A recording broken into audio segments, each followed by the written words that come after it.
If you can share a little bit of tips as a pediatrician about communicating and listening skills to your parents, that would be helpful as well.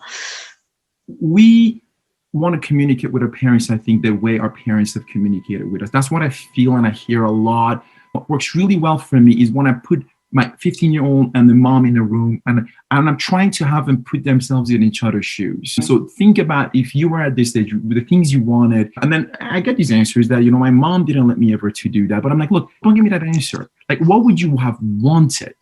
As a 14-year-old, I know your mom didn't let you, but what would you have wanted?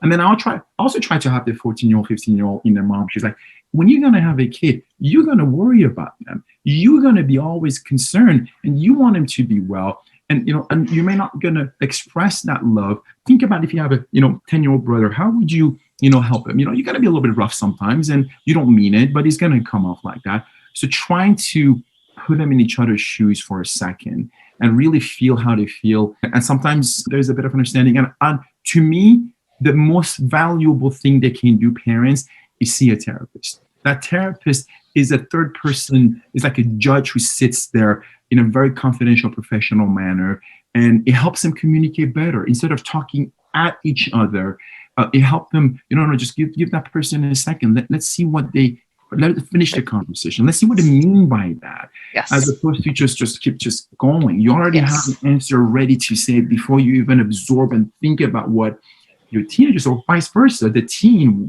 whatever mom says, doesn't even think about it. They're very defensive. They just walk right away. So that was good. I wish there were enough counselors around and people time and afford to do it, that everybody would do. Thank you for your endorsement. I appreciate it very much. It's the fact, and your support. The truth is, it's what helps. It's what works. It's medical fact. It's medical science. That's all there is to it.